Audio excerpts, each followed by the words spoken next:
आपका जो स्टांस है, जो आपका इनिशियल मूवमेंट है, वो बहुत मैटर करता है। अगर वो आपका बैलेंस में रहेगा तो आप शॉट एग्जीक्यूट करने में ज़्यादा कंफर्टेबल रहेंगे। करना है आपका हेड फॉल नहीं होना है। अगर आपका हेड फॉल होगा तो आपकी बॉडी वेट ऑफ साइड पर रहेगा, तो आपकी पैर की बॉल है या कहीं की बॉल है उसमें आपको दिक्कत होगी। मान लिया आपको कोई आउट स्विंग बॉलर मिल गया है, उसको हम कैसे खेलेंगे? क्योंकि जो मीडियम पेसर होता है वो आपको अगर आउट स्विंग कराएगा वो आपको छोटी कभी नहीं फेंकेगा, वो आपको ड्राइव कराने के लिए ही करेगा, तभी चांस बनता है कि जो स्लिप या गली पे बॉल जाता है। तो वो हम बात करते हैं स्विंग बॉलर को कैसे खेला जाता है। तो जो इनिशियल मूवमेंट है वो बहुत मैटर करता है। अगर इनिशियल मूवमेंट आपका जो होता है कि ज़्यादा आपका जो फ्रंट फुट है, अगर ज़्यादा आपने पैर डाल दिया, गैप उसके बीच में ज़्यादा हो गया, तो आपको वो पैर ड्रैग करने में, पीछे लाने में दिक्कत होगी।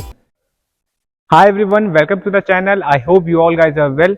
तो आज का वीडियो जो बेस्ड है वो बैटिंग पे बेस्ड है और मेरे साथ गेस्ट हैं जो बैटिंग के बारे में आप लोग को बताएंगे। वो हैं आरिश आलम, एक फॉर्मर रणजी ट्रॉफी प्लेयर हैं जिन्होंने यूपी के लिए काफ़ी टाइम खेला है।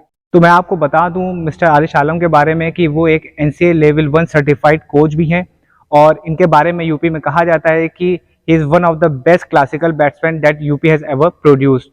तो मैंने क्या करा है कि एक सीरीज रखी है क्वेश्चंस की उनसे। तो आज के लिए जो मैंने क्वेश्चन रखा है वो कि फास्ट बॉलर्स को कैसे बैटिंग में हैंडल करना है।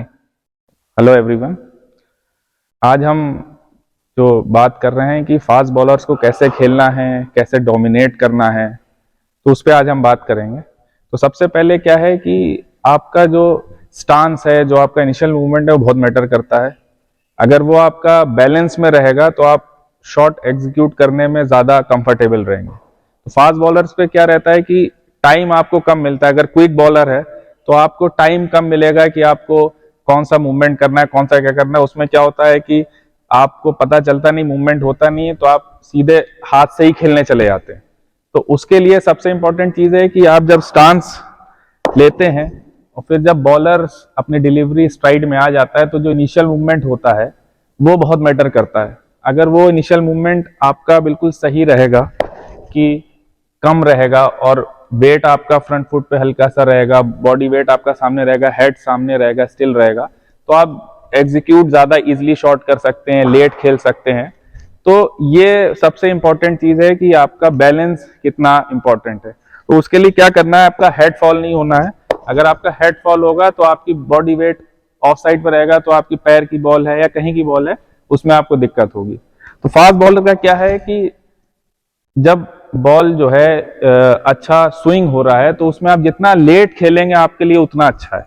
अगर आप ज्यादा बॉल के पास खेलने जाएंगे तो आपका एज लगने का, चाहे इनसाइड एज हो चाहे आउटसाइड एज हो, वो चांसेस बहुत बढ़ जाएंगे। तो उसके लिए सबसे इजी क्या है कि एक तो आपका बैलेंस बहुत अच्छा होना चाहिए। दूसरा, बैलेंस इसलिए अच्छा होना चाहिए कि आप बैकफुट इजिली जा से खेल सकें और फ्रंट फुट भी इजिली मूव कर सकें आपका।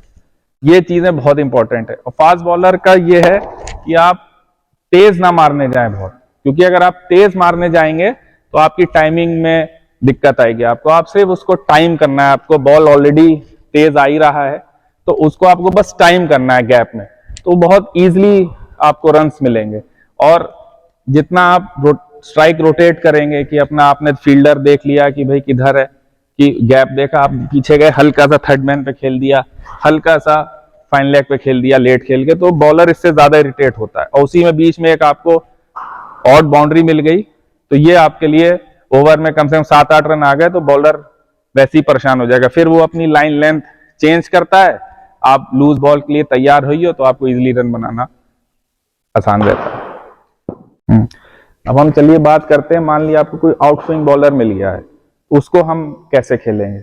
उसके लिए जो सब जैसा बताते आए हैं कि थोड़ा सा जो आपकी पॉपिंग क्रीज होती है हल्का सा, तो हल्का सा 4 कदम उसमें आगे खड़े हो जाइए, जिससे कि आप उसकी स्विंग खत्म कर सकें, उसकी स्विंग आप काट सकें। तो जब आप थोड़ा सा जब आगे खड़े हो जाएंगे, क्योंकि जो मीडियम पेसर होता है वो आपको अगर आउट स्विंग कराएगा वो आपको छोटी कभी नहीं फेंकेगा, वो आपको ड्राइव कराने के लिए ही करेगा, तभी चांस बनता है कि जो स्लिप या गली पे बॉल जाता है।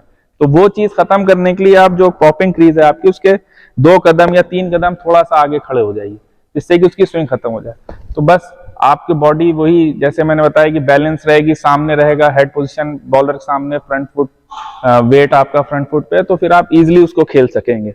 और अगर उसके बाद भी ज्यादा स्विंग होगा तो वो ऑटोमेटिक वो काफी बाहर चला जाएगा। और दूसरी चीज, आपको अपना ऑफ स्टंप पता होना चाहिए। अगर स्विंग बॉलर है, आउट स्विंग बॉल डालना, आपको ऑफ स्टंप अगर पता होगा तो आप उसको ज्यादा इजीली खेल सकेंगे। अगर आप ऑफ स्टंप ज्यादा क्रॉस चले गए, ऑफ स्टंप पे स्विंग के चक्कर में किसी स्विंग खेलनी है, तो फिर आप चौथे सातवें बॉल का स्टंप आप चेस करेंगे, जो कि अच्छी चीज नहीं है। आपको एज लगने का चांस है, आउट होने के चांसेस आपके बहुत बढ़ जाएंगे। तो आपको वही करना है कि आप जरा आगे खड़े हो जाइए, मूवमेंट आपका जो बैकफुट रहेगा वो हल्का सा मिडिल पे आ जाए, या ऑफ स्टंप पे नहीं जाना चाहिए। ऑफ स्टंप पे जाएगा तो आप वर्नेबल हो जाएंगे, खेलना ही खेलना है आपको। तो ये चीज पे बहुत ध्यान रखना है। एक तो आगे खड़े हो जाइए, दूसरा आपका पिछला पैर बहुत अक्रॉस नहीं जाना चाहिए आउट स्विंग खेलने के लिए।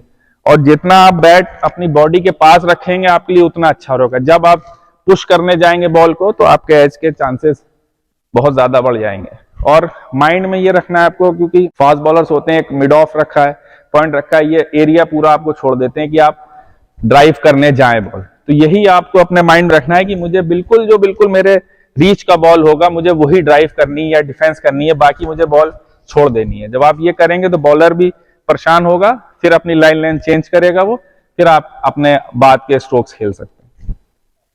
चलिए अब हम बात करते हैं इन स्विंग बॉलर को कैसे खेला जाता है। तो इन स्विंग बॉलर के लिए ये है कि आपका जो इनिशियल मूवमेंट है वो बहुत मैटर करता है।